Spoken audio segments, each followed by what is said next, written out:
Good morning, sports fans. Are you ready for a little Jesus? All right, let's roll. It's from John 17. I have given them the glory. This is Jesus praying. His prayer the night before he died to his Father. This is Jesus. I have given them the glory you gave me, that they may be one as we are one. I living in them, you living in me, that their unity may be complete. So shall the world know that you sent me, and that you love them as you loved me. Father, all those you gave me I would have in my company where I am, to see this glory of mine, which is your gift to me, because of the love you bore me before the world began. Just, Father, the world has not known you, but I have known you, and these men have known you, that you sent me. To them I have revealed your name, and I will continue to reveal it, so that your love for me may live in them, and I may live in them. Jesus, before the night he died, prayed for his disciples, and he also prayed for all that will believe. That's us. That's us, brothers. And you know the Father heard that prayer of Jesus, and you know that prayer was answered. And what Jesus prayed for was this. He prayed that we would have revelation knowledge of the Father, just as Jesus had of the Father. He prayed that we would see his glory. And he prayed that we would experience the love that the Father had for Jesus and Jesus had to the Father, that we would experience that love. These are staggering, mind-blowing, incomprehensible statements. And verse 26 is the kicker. It says, and I will continue to reveal it. This love of God, seeing the glory of God, experiencing that love, revelation knowledge of God, is supposed to be an ongoing, continuing thing in a Christian life. That's Christian life. Man, if that doesn't rock your boat, I don't know what will. But the temptation for me is to like gloss over that, and say, well, that's too much, and just kind of run past it, saying, well, that's never going to happen, But that's not allowable. I'm not allowed to water down Jesus' statements. I'm not allowed to disregard Jesus' statements. I've got to set my face in like flint and go for it. I found that a lot of what I don't receive from God in my life is due to me not faithfully and trusting in God and passionately pursuing it in season and out of season. And there's a great verse in Jeremiah 29, where it says, when you look for me, you will find me. Yes, when you seek me with all your heart, you will find me with you, says the Lord. And I will change your lot. There's seeking and then there's seeking. You can have Jesus as one of many things in your life, and you can chase after him a little bit, go to church on Sunday, and that will bring you some benefits.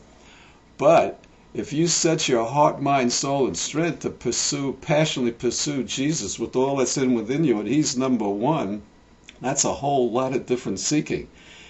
That's when you'll find him with you, and that's when he will change your lot and my lot. And that's transformation. The encounters with God is what transform us.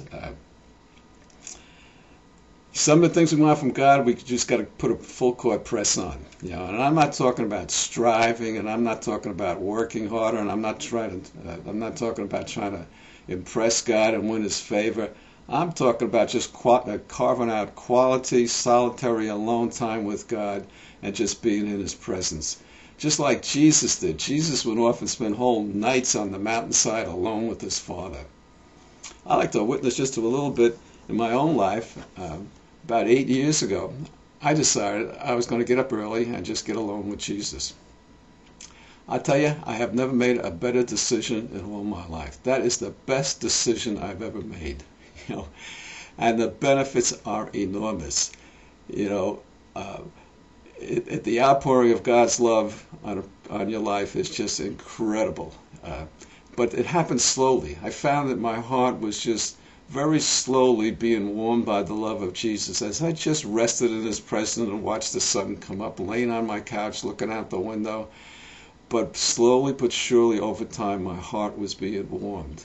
And on a day-by-day basis, I can't discern it.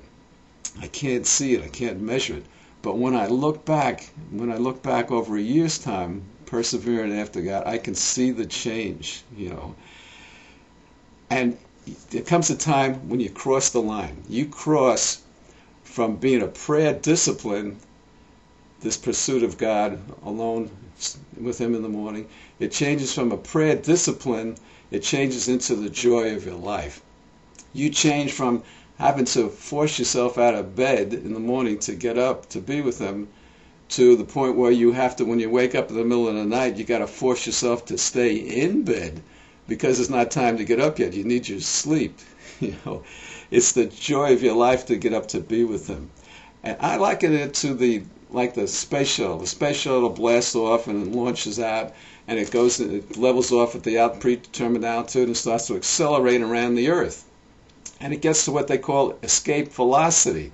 When it reaches the velocity, the escape velocity, they shut off the engines and they coast. Now they got enough speed to offset the pull of gravity back down toward Earth, and they're with the motors off now, and they're in this orbit, maintaining this orbit around the Earth. That's what happens when you pursue Jesus. You get to the point where, man, you're flying, and it's the joy, like I said, of your life. I've gotten to the point where I can even turn my heart and mind and soul toward Jesus during the day, anytime, anywhere, and I can just feel God reaching down in the Spirit and grabbing me and hugging me, and I just bawl. The other day I was driving down the turnpike, 75 miles an hour. I got a worship song going on. I started praising the Lord, and all of a sudden God just grabs me and hugs me, and I'm bawling and crying and driving down the turnpike, trying to lift my hands so I got a hold of the wheel. But, you get to the point where you can just turn and think about God anytime, day or night, and it can reduce you to tears. We desperately need these encounters with Jesus. 2 Corinthians 3:16-17 says that we're to gaze on the Lord's glory with unveiled faces and be transformed from glory to glory into His very image. We desperately need these encounters with God. We can have information about God, and that informs the mind, but encounters with God transforms the heart. Jesus had a lot of workers, but very few lovers. If our society is to change, if the church is to change, if our marriages are to change, if our families are to change, we need to encounter Jesus routinely in our lives. There's no substitute for the love of Jesus. You can't read enough books and get enough knowledge in your brain to substitute for the love of Jesus that you encounter with Him. It's all about Jesus. Everything is about Jesus. Everything else is garbage compared to Jesus. We need to set our hearts, minds, souls, faces toward Jesus and run after Him by resting with Him. Run after Him with all our might. He is definitely worth it, and let's roll, men. Let's go get Jesus. God bless you. I love you. Bye.